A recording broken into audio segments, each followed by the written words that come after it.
Hello everybody on YouTube, this is Reversal and today I'll be bringing you a Knights and Dragons video. So let's start up the game here, wait for the screen to load, and here we are at my town. Now I'm going to be uploading videos for you guys to show you guys how I do things, and I don't know if it actually helps you, but I'm pretty sure that when you are new to the game, this is definitely going to help you out because I'm a little bit more experienced.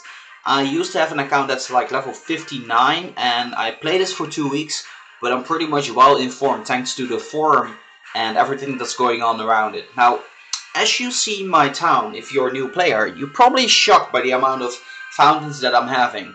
Basically, this is just nothing else than a major money jam, and considering the fact that I usually set an alarm clock for the time being that I'm actually online, like actually playing and doing other stuff in the meantime, I feel it's so much more beneficial to just do that, set an alarm clock, just tick a few times, like tap a few times, get all of the money that you can possibly get, and then when I don't need anything at all, I just buy guard towers to replace my fountains.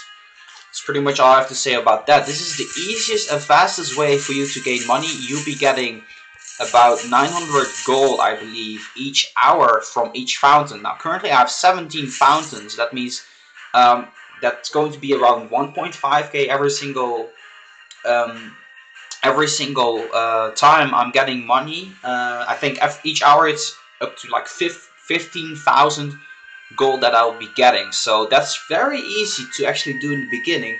And what I want to tell you guys is basically, if you can upgrade your expansions, make sure to get the big square ones, because this square one that's over here and this square one that's over here, they are the exact same cost as these, but they're easier to upgrade in the beginning. So after the fountains, you are generally willing to go to the shop and get yourself a few training fields.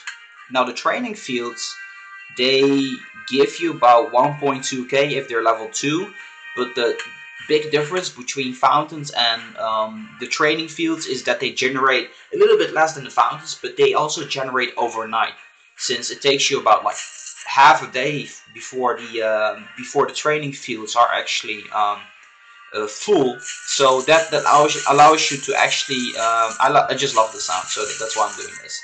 It actually allows you to get a lot of money in a relatively short amount of time.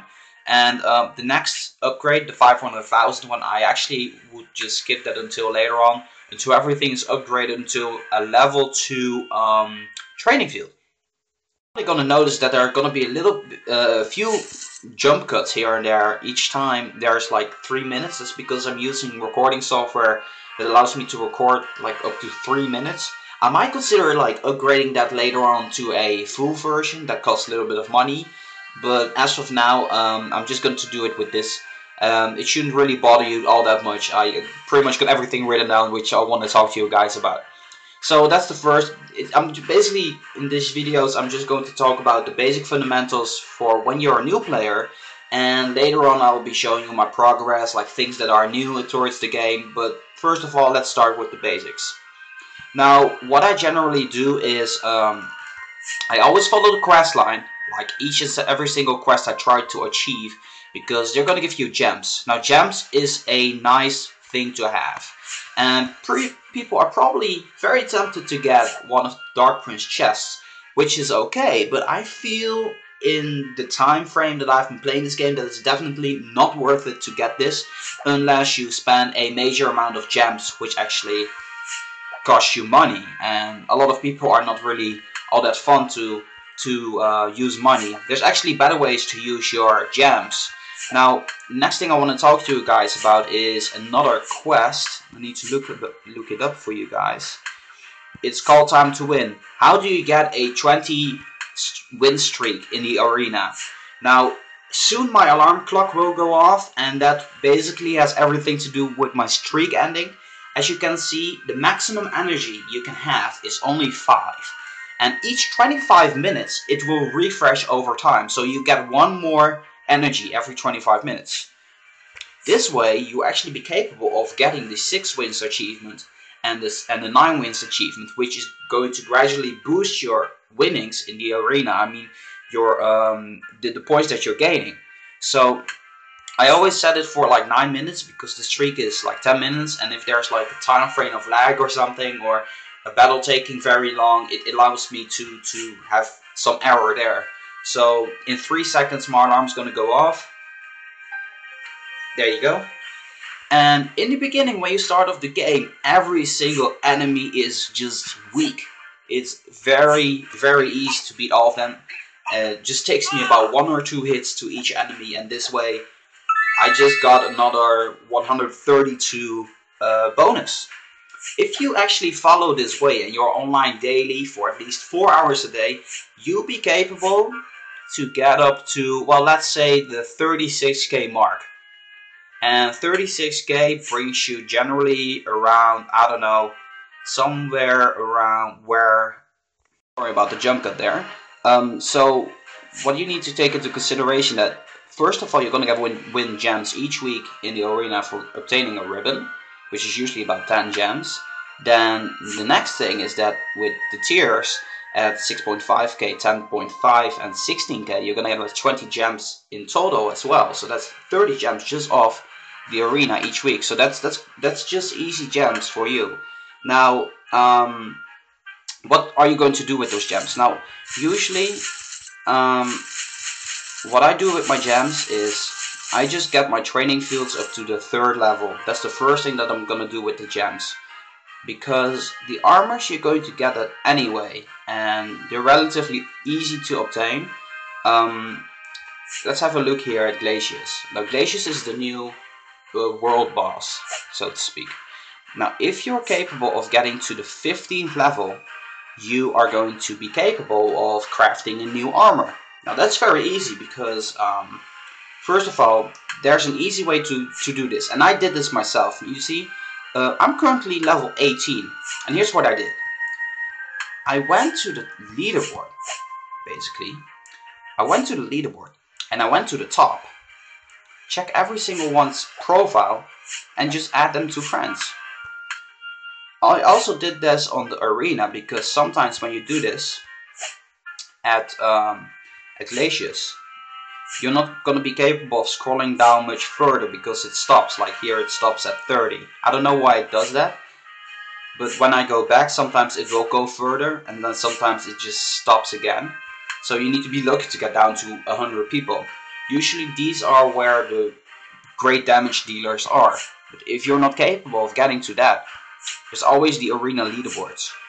And the arena leaderboards, basically the way you do that, you check your own rank and you press fast forward a few times, or fast backward a few times until you get like the top 100. Usually people from the top 10, 20 don't accept anyone, but people from like 50s don't accept your friend request.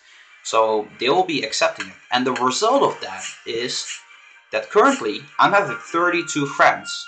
Level 300, level 100, and they're all like pretty strong people too, like this guy for example. He has like total like 3.5k stats. That's pretty amazing. So this is an easy way to actually get to level 15 in your first week. Now, what you need to take into consideration is that when you craft this armor, it's going to take you 3 days and it's going to cost you 75,000 gold. And to be honest, it's not easy. It's not hard to obtain that at all. Just making sure. So the next thing I want to show you guys is basically what I'm focusing on in the beginning of the game. Now, these armors might look familiar to you guys, but they're actually pretty good, except for one, and that has everything to do that it isn't a plus version yet. Now, the difference between a basic version and the plus version, if you look at the basic fire armor, it has 80 attack and 64 defense, while the basic earth armor has way more defense and the same attack. Now what you want to do is you want to get the Atlantean adventure armor and oh, excuse me. Yeah, that's the thing when I do this. I should probably switch this around. When you go to craft, I was looking for the Fusion Master here. These are the armors that you're wanting to get because they're giving major stats. They give like 11 to 12 or 10 stats each level up. Now later on in the end, that's like 500 points to attack and defense, which is very, very nice. The Living Flame armor is actually harder to get than the other ones, because I just got these by doing the arena for the main part. Because if you're at 9 streak, arena, you're getting to 9 streak, and I'm gonna look at the rewards. At 9 wins, you're actually gonna get a 1 star, and most of the time it's actually a plus version. So that is the way how I actually managed to get the all of these items that I'm currently having. Now you can already see like the plus version compared to the living armor to the Creus armor. There's a major difference between those two. So you really want to take that into consideration. You might want to get it up to level 15, because then you'll be capable of crafting it yourself. But other than that, don't bother with it at all. Now, my alarm clock is going to go off again, so let's do the next reward. And hopefully I'll actually be getting something good. And this guy is easy to defeat as well. One hit again, like always. And I'm setting the next alarm clock for the next one, and here we have this fella over here. This isn't a good armor, but it's still good because you'll be capable of enhancing it. So let me see. I'm gonna use the Hydra Hunter, because the Hydra Hunter has the best stats overall out of all of them. That's pretty much all there is to it for now. So yeah, he didn't really level up, but I got 12 stats on each, attack and defense, on the Hydra Hunter. So that's actually very, very nice in order to get stuff going on. It might be okay. So what you need to sorry for the little jump cut there. When you start off the game, you're probably a little bit zoomed, like this, but you can unzoom like this. I don't know if that actually makes any sense or not, but I'm using a tablet, so that might explain why my screen might be a little bit bigger, but I'm not sure about that because I don't use this game on the cell phone. Pretty much these are like the tips or the must-knows when you are new to the game and you want to have a good start while playing this game. I'm gonna be talking more about guilds later on because they're not really all that interesting right now. Leveling, it's very nice, but it's not like, I don't think that's the main focus. If you're like high level, I think the battles in the arena are going to get significantly harder, and I feel that good preparation in the game is counting way more. And if you're capable of getting the level 15 armor anyway, that way you'll be capable of using those armors, leveling them up, and while when you finally get to the point where you're like level 50, 60, 70, you will be still kicking ass in the arena, but you'll still be very strong in comparison. And you'll be getting a lot of invites towards guilds where you're actually aiming for the guild war that's going on right now. I will be joining a guild later on, but currently I'm not capable of, because when I want to join a guild and I ask them to join, I cannot, because the Guild War event is still going on, and it's still going on for like 2 days. So we'll be talking about that in another video. So I want to thank you guys so much for watching. This has been Reversal for Knights and Dragons, and I'll see you guys next time.